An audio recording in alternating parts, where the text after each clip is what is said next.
My name's Adam. I'm 32, and I've spent the better part of my adult life being treated like the family disappointment. Not because I did anything wrong, but because I didn't follow their plan. I didn't take the safe corporate job my dad wanted me to apply for after college. I didn't get married young, buy a house in the suburbs, or settle down into what they call a real life. Instead, I moved into a tiny apartment in the city with creaky floors and thin walls, where I built a tech startup out of my living room that no one in my family understood or cared to understand. For years, I was the punchline, the guy who plays with computers and eats ramen every night. The one who missed Thanksgiving 3 years ago because I was pitching investors and never heard the end of it. To them, I wasn't chasing a dream. I was just avoiding reality. The thing is, I never really minded the apartment. Yeah, it was small, but it was mine. I was so deep into building something I believed in that I tuned out the snide remarks at family gatherings. At least, I tried. My mom would always start the conversation with a forced smile and a strained, "So, still doing your little computer thing?" My sister, Rachel, who married a regional bank manager and loved to let everyone know, would shake her head like I was a stray puppy that refused to be trained. But the worst was my Uncle Doug, my dad's older brother. He had that old school, money talks, everything else is noise mindset. He ran a construction business and loved to talk about how he built something with his hands, unlike these soft millennials with their screens and apps. So when my cousin Brett, Doug's golden boy, got engaged, I expected the usual, a fancy dinner at some overpriced steakhouse, awkward small talk, fake smiles. I wasn't exactly close to Brett. He followed the family playbook to AT, business degree, job in the family firm, flashy car lease, the whole 9 yards. His fiancée, Claire, was some Instagram fitness influencer who spoke in hashtags. I knew showing up would mean enduring the usual barrage of passive-aggressive jabs and smug glances from relatives who still thought I lived paycheck to paycheck. But I went anyway, not to prove anything. At least that's what I told myself. But because part of me still clung to the hope that maybe, they'd treat me differently now. My company had finally started turning a real profit, and I just closed a 6-figure licensing deal. I hadn't told anyone in the family yet. Not because I wanted to gloat, but because I didn't think they'd care. Still, I figured, why not show up and see? The dinner was held at this pretentious restaurant downtown with velvet booths and $28 salads. I arrived on time, dressed in a dark blazer and slacks. Nothing flashy, just clean and simple. I wore the one indulgence I'd bought myself when the deal closed, a Patek Philippe watch. It was understated but elegant, the kind of thing most people wouldn't recognize unless they knew watches. I figured no one in my family would notice or care. I figured wrong. The moment I walked in, Uncle Doug gave me that signature bark of a laugh and slapped me on the back a little too hard. "Still living in that cramped apartment, Adam?" he said, loud enough that a few people at nearby tables turned their heads. "Bet it's cozy when the rats tuck you in at night, huh?" I forced a chuckle. "It's not so bad. Rent's cheap, and I'm downtown." Doug smirked and shook his head. "You'd rather throw money at rent than build equity? Man, your dad should have spanked some sense into you." Everyone laughed. Even my dad gave one of those pained smiles that said, "Don't make a scene." I bit my tongue and took a seat near the end of the table. Across from me was Brett and his fiancée, Claire, who barely looked up from her phone until the appetizers arrived. I sat quietly, sipping water and letting the conversations wash over me. Rachel talking about private school tuition, Doug bragging about a new property deal, Brett showing off photos from their Bali engagement shoot. Then, somewhere between the appetizers and the main course, it happened. Claire leaned forward a little, her eyes narrowing. "Hey," she said, pointing casually. "Is that a Patek?" I blinked. "Yeah, surprised you know it." She let out a small laugh.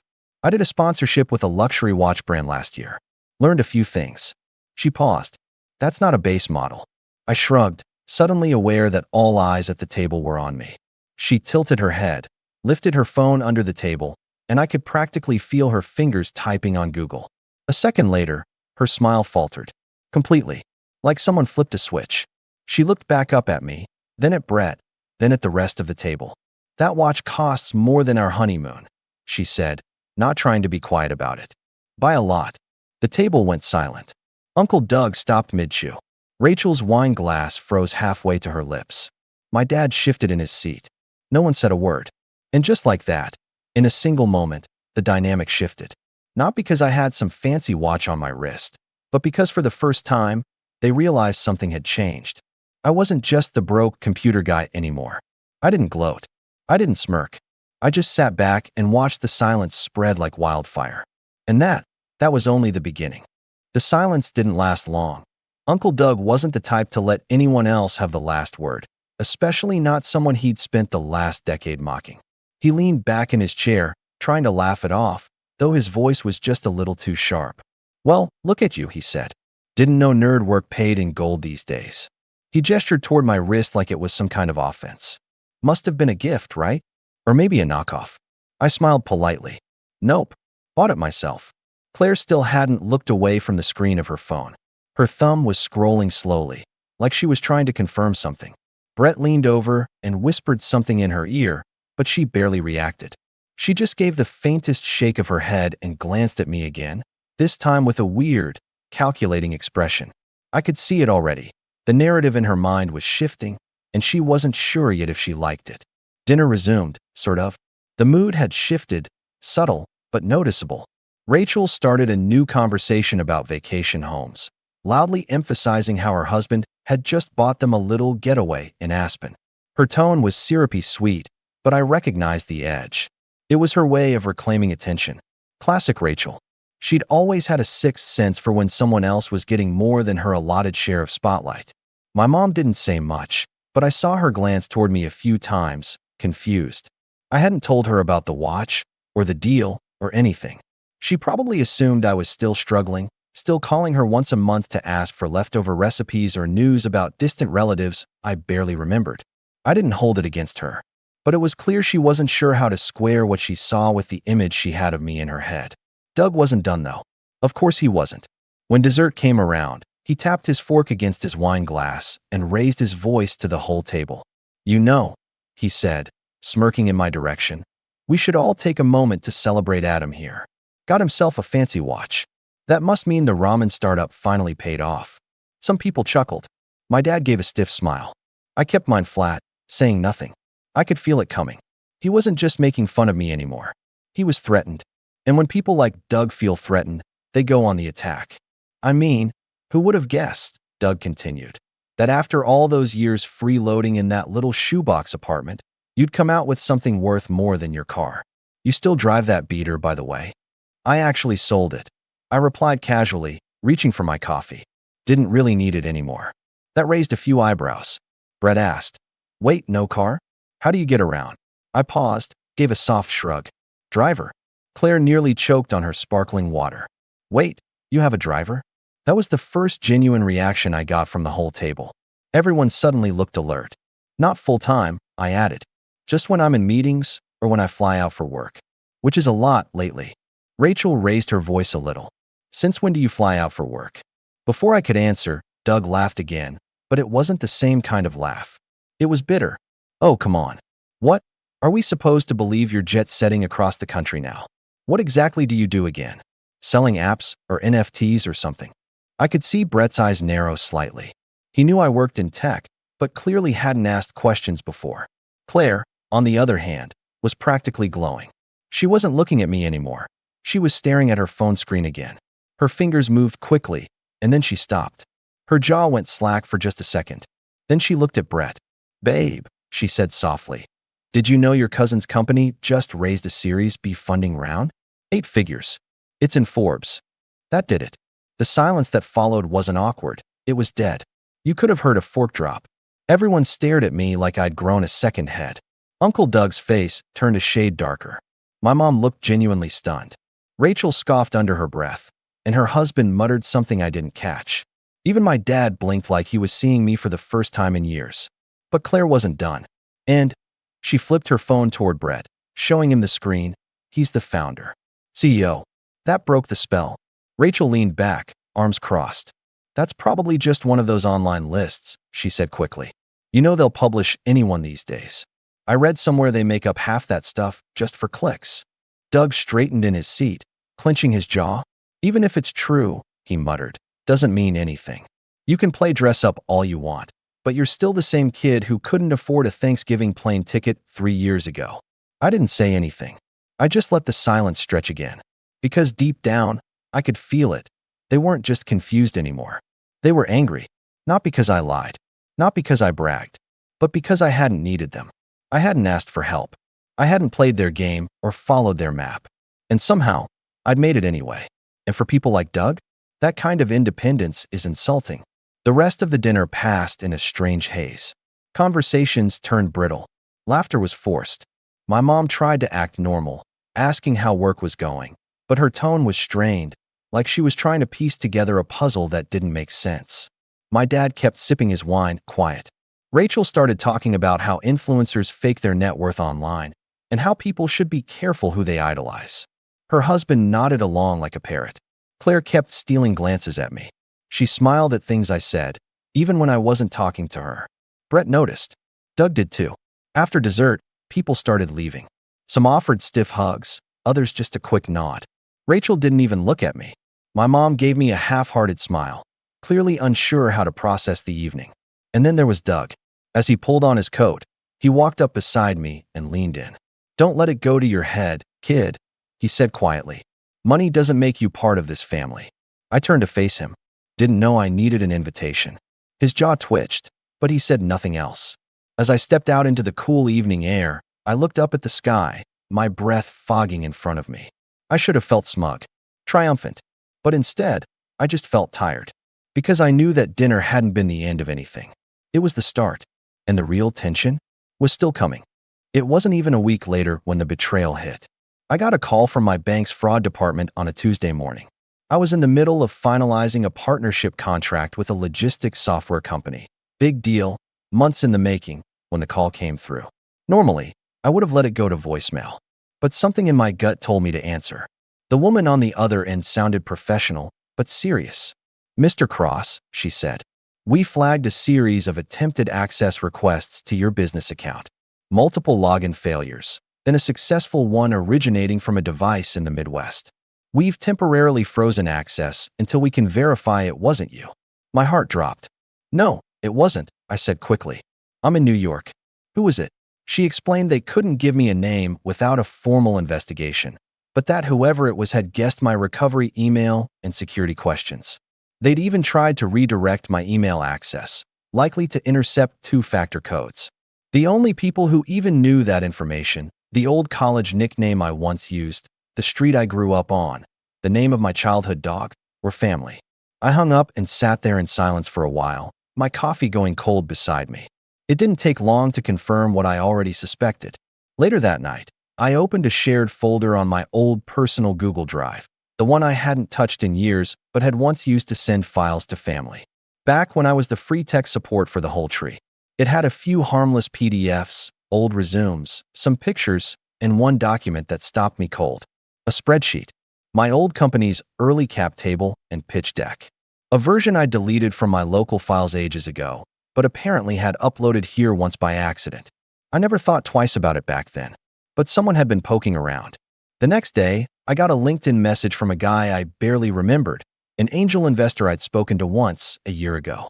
He sent a link to a new startup pitch that had hit his inbox, asking if it was a new arm of your company.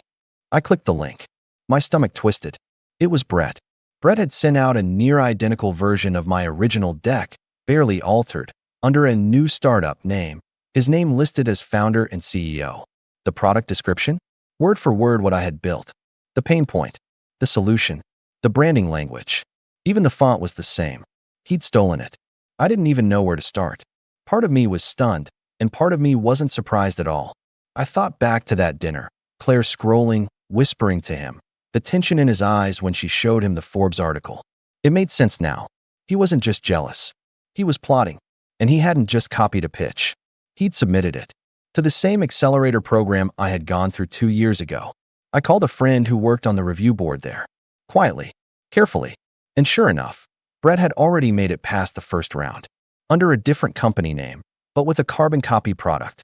His submission included proprietary backend architecture that just happened to be the exact system I had built and protected with code obfuscation, code that only someone with access to my local Git backups would know how to reverse.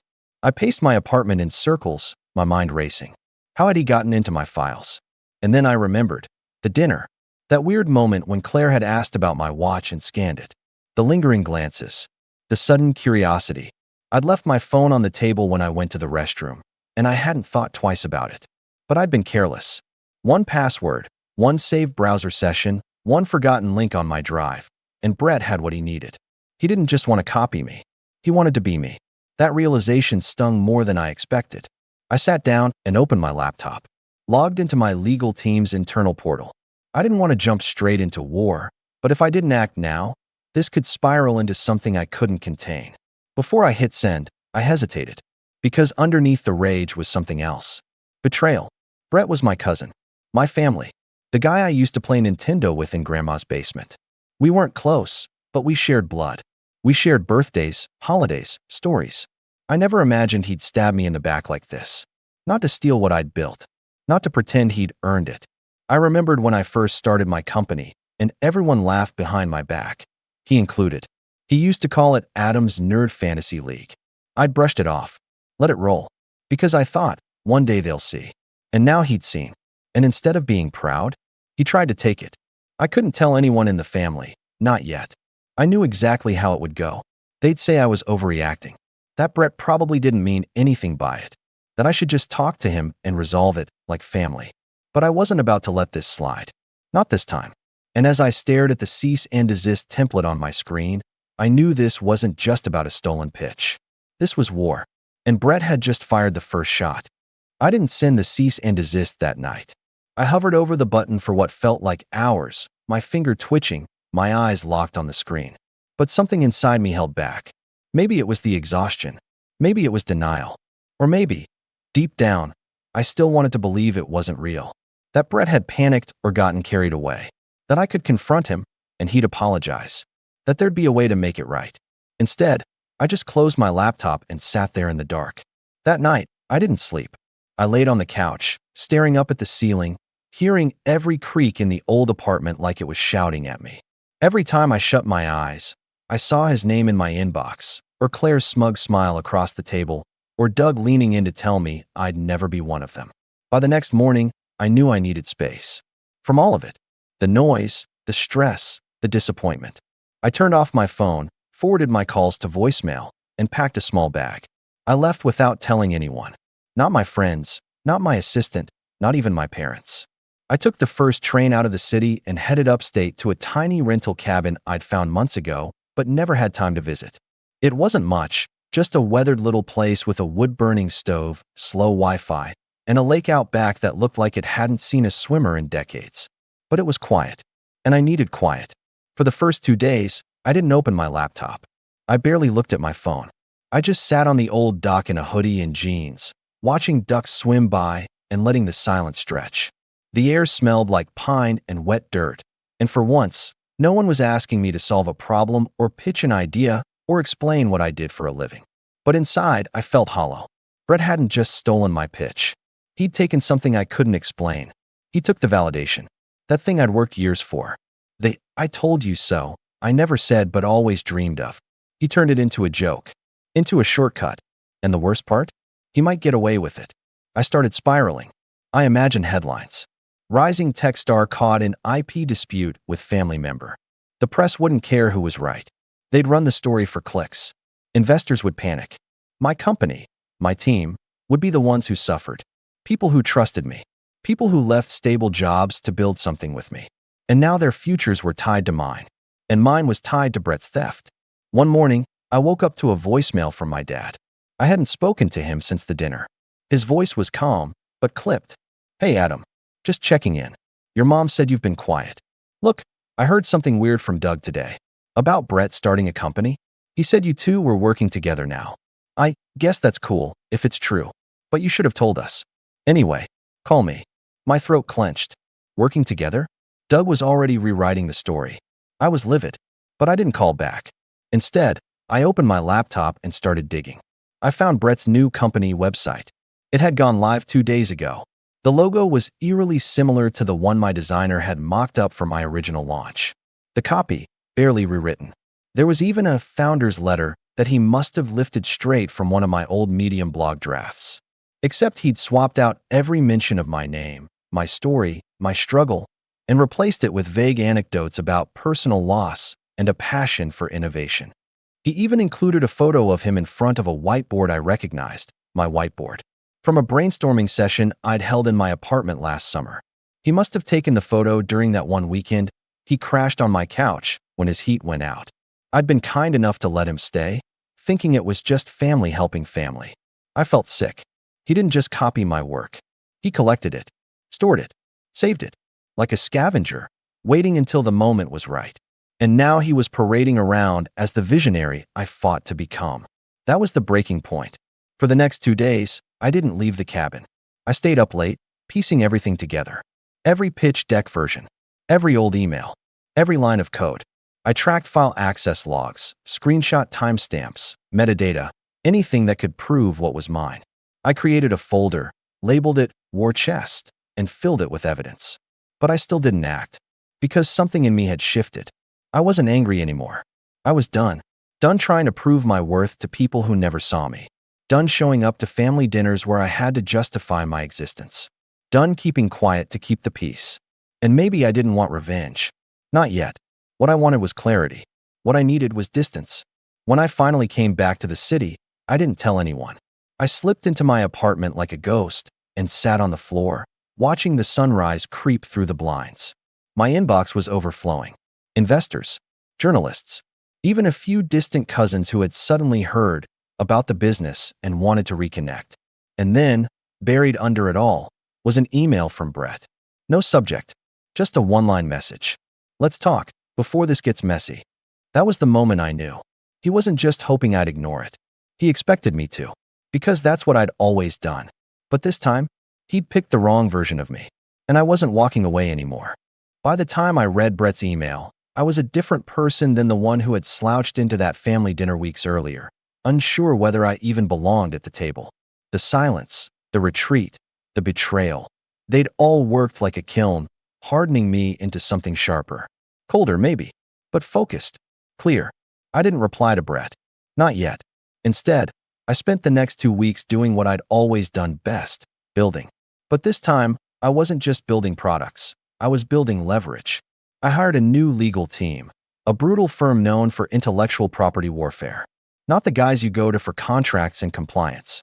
These were the types who drank coffee out of I sued Google mugs and smiled through depositions like it was date night. I gave them everything: emails, version history logs, screenshots of our shared family folders, timestamped code commits, even that photo of Brett in front of my whiteboard. The lead attorney, Maya, looked through it all and said, "Oh, we've got him cold." At the same time, I called a friend of mine, Victor, who ran a boutique PR agency for high-level tech founders. He wasn't cheap, but he was discreet.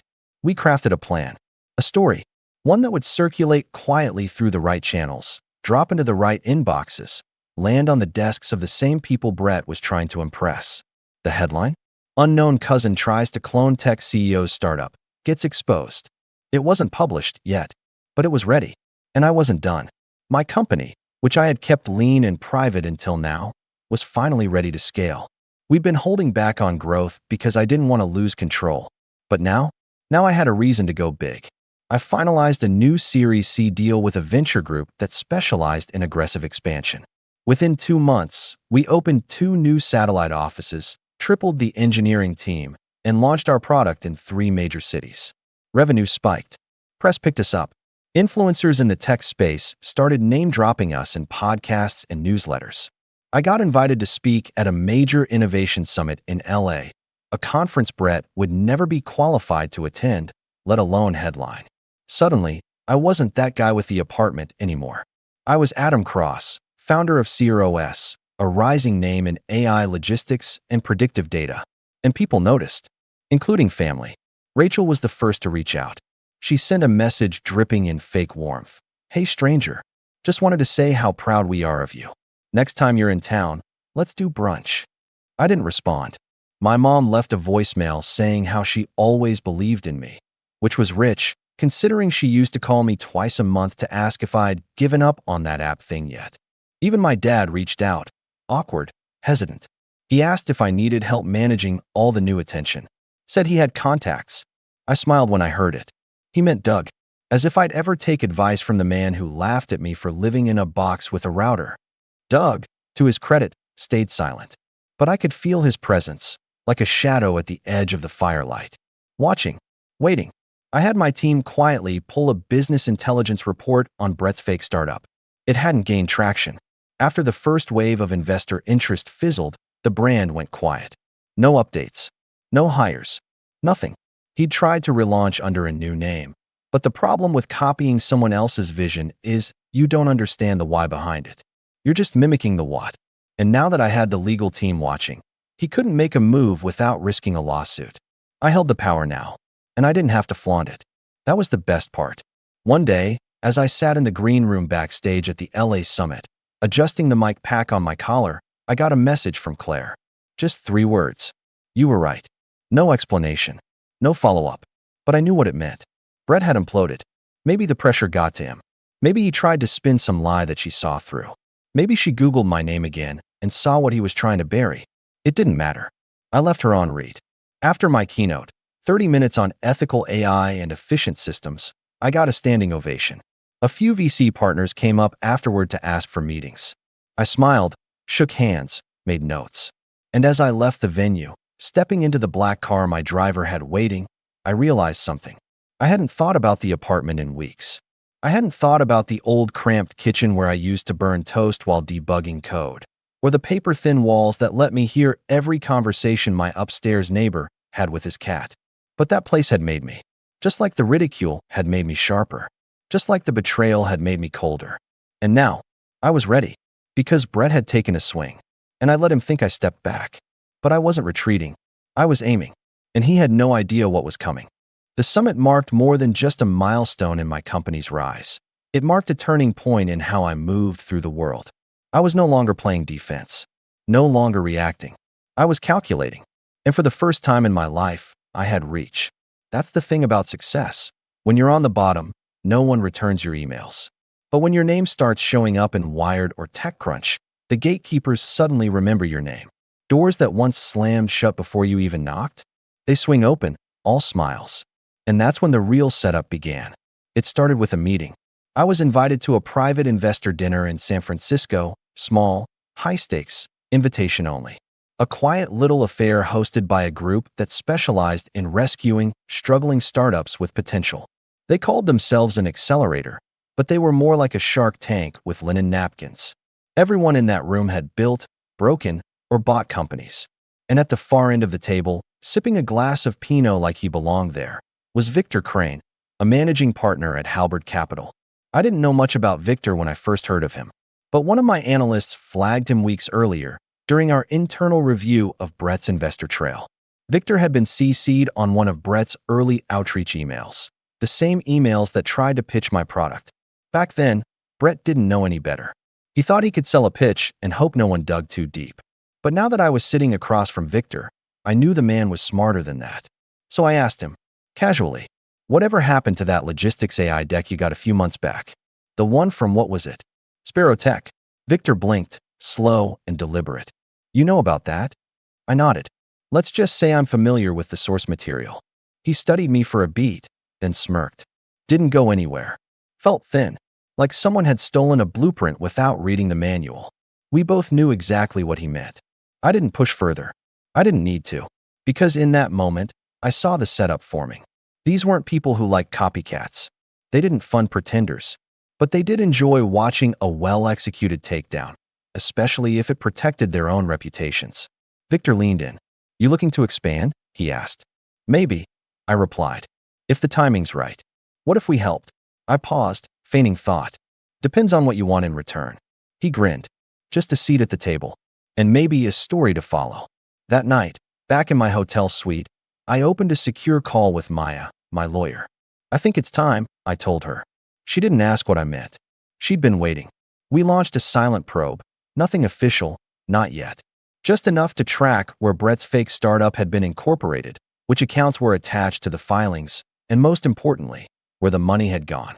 And that's when I learned something that turned my stomach. He had taken out a personal loan, backed by a family co-signer. My dad. Apparently, Brett had gone to him weeks after that dinner, spun some story about how I'd invited him to collaborate, and was letting him take the lead on a new division. He said it was a family-first project, that he didn't want to burden me with all the work, so he'd handle the pitch. That I was too busy with the main company to manage another arm. And my dad, ever desperate to be part of something meaningful, had believed him. He co-signed a loan for $300,000. Doug's name was on the paperwork too. They'd pulled together a little family investment triangle, all under the illusion that they were finally cashing in on Adam's success. Brett had promised equity, promised they'd be paid back fivefold. But the money? It was gone. He'd spent most of it on branding consultants, paid shout-outs, a rented office space in a WeWork that he barely used, and, of course, Claire's wellness brand, which she was trying to launch alongside his startup as a synergy project. It was all smoke, and the fire was about to start. Maya and I sat down with the internal compliance officer at one of the largest startup expos in the country, the same one where Brett had submitted Sparrow Tech to present. She pulled up the registration and frowned. "He forged this," she said, pointing at the listed patent references. "These don't even exist." That was enough to initiate a quiet disqualification. They didn't make a scene. They just removed his name from the speaker list. No call, no warning. And that was just the beginning. Because Victor? He wasn't just curious anymore. He was interested. He brought me into his circle, introduced me to a network of founders, analysts, and strategic advisors who specialized in consolidation, taking small, poorly managed companies with stolen ideas and legally dismantling them before they could do real damage to the market. And I was holding Exhibit A, but I wasn't ready to press the button just yet, because one last piece had fallen into place. An anonymous email from Claire. No subject line, no greeting, just one paragraph. "You deserve to know. He used your login credentials to access your Drive folder. I watched him do it after the dinner. He said you'd never notice. I'm sorry." She included a screenshot of Brett's laptop open to my Drive folder, with the metadata bar clearly visible. That was it. The final nail. I sat back in my chair, staring at the screen. I had the motive. I had the proof. I had the allies. And now, I had the permission. Revenge wasn't an act anymore. It was an operation. And every move I made next would be deliberate, legal, and devastating. Brett thought I'd gone quiet. But the silence was the sound of me loading the first volley. I waited until the annual cross-family summer gathering to execute the first move. It was tradition. Every July, the extended family gathered at my parents' lake house for a long weekend of sunburns, barbecue, and passive-aggressive judgment. I hadn't gone the past 2 years. Too busy, too tired, too unwilling to play the role of struggling tech guy in cargo shorts while Brett popped open champagne bottles like a third-rate influencer. But this year, I RSVP'd yes. And I brought guests. Not just anyone. My new VP of Operations, Danny, and our lead counsel, Maya. Both sharp, composed, and perfectly capable of handling the business end of things. But more importantly, they looked the part. Danny pulled up in a sleek electric SUV, stepping out with sunglasses and an air of quiet authority. Maya wore a crisp linen blazer, gold watch flashing as she shook hands. I didn't need to say who they were. People just assumed. Rachel did a double take when she saw me. "You came?" "Of course," I said, smiling. Family. The lake house hadn't changed. Same creaky deck chairs, same ugly boat Dad refused to get rid of. But the energy had. The moment I walked in, people moved differently. More cautious, more curious. Whispers started almost immediately. Uncle Doug greeted me with a stiff nod and a half-hearted chuckle. "Heard you've been busy, city boy." I smiled. "Yeah, had a little project I was working on." He said nothing else. And then Brett appeared, wearing a golf polo 3 sizes too tight. Fake smile stretched across his face. Claire was nowhere in sight. "Adam," he said, trying to sound casual. "Long time, man." I shook his hand firmly. "Been a minute. How's the startup?" He faltered. "Good, good. You know, early stages. Still building the foundation." I nodded. "Funny. I've been hearing otherwise." Before he could ask what I meant, Maya stepped forward. "Mr. Cross," she said, handing me a slim folder. "Here are the documents you requested. All the filings are complete, and the letters have been sent." "Thanks," I said, flipping the folder open just enough for Brett to see the logo at the top. CROS Legal Counsel. He blanched. I could see him piecing it together. The name, the timing, the woman. I gave him a look so neutral, it was almost cruel. Might be a good time to get your paperwork in order. He opened his mouth, but nothing came out. That night, after the barbecue and awkward mingling, I called a meeting on the deck. Everyone was there. Mom, Dad, Doug, Rachel, a few cousins. Brett sat off to the side, arms crossed. I wanted to clear something up, I began, standing by the railing. There's been some confusion lately about what I do, about who I work with, and about who's allowed to claim involvement in my company. Rachel scoffed. Oh, come on. What is this, a TED Talk? I ignored her. Maya handed out copies of the cease and desist letter. 8 pages, neatly stapled, each with a cover note addressed to Brett Cross. Doug flipped through his with rising panic. What is this? It's legal notice, Maya said calmly, documenting multiple instances of IP theft, misrepresentation, and fraudulent investor outreach. You'll find the relevant exhibits attached. My dad looked stunned. Wait, Brett, you took his. Brett jumped up. It wasn't like that. I didn't steal anything. I just borrowed the format. It's a template. Everyone uses templates. I stepped forward. You used my words, my code, my diagrams. You even faked a founder letter with my life story in it. You accessed my files through my own Drive account without permission. That's not a template. That's theft. Doug stood up now, red-faced. So what? You're going to sue your own cousin. Make this into some kind of public spectacle. Maya answered before I could. That's up to Brett. He can settle, surrender all rights to his company name, issue a public retraction, and repay the outstanding loan. Or we proceed with litigation, and we will win. But I co-signed that loan, my dad said quietly. I'm on the hook. I turned to him slowly. Yes, you are. The silence that followed was heavy. It wrapped around the deck like fog. Doug exploded. You little snake. You planned this.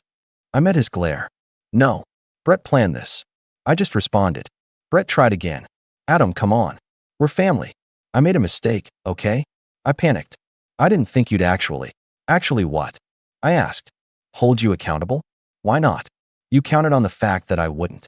That I'd keep my head down like I always did. That I'd stay quiet. That I'd let you take credit for what I built. He went quiet. Claire wasn't there to defend him anymore. And no one else stepped in. That was the beauty of it. I didn't yell. I didn't threaten. I just showed them who I'd become. That weekend ended with Maya hand-delivering a signed agreement. Brett folded within 48 hours. His company was officially dissolved. The domain was taken down. His social media wiped. A retraction letter was published on LinkedIn, where he admitted missteps and misunderstandings while graciously stepping aside from his role in the industry. He looked noble, but everyone knew what had happened. Back in the city, Victor congratulated me on the elegant execution. He said it was one of the cleanest takedowns he'd seen in years. And as for Doug, he called me 3 weeks later, voice shaky, asking if I'd be willing to help clean up the fallout. Apparently, a few of his investor friends had found out about the fake startup and weren't happy. I didn't return the call because I wasn't done yet. The fallout didn't happen all at once. It unfolded slowly, like a house rotting from the inside out. First quiet, then unmistakable. 3 weeks after the cease and desist was delivered and Brett's fake startup was publicly shut down, the news quietly spread through the business circles that mattered. He tried to pivot, of course. He deleted his LinkedIn account for a few days, then brought it back with a sanitized bio and a new title, independent consultant. He added vague descriptions like tech innovator and strategic thinker, but it didn't stick. The word had gotten around. The investors he'd pitched started distancing themselves. A few posted generic warnings on Twitter about copycats in the space and due diligence red flags.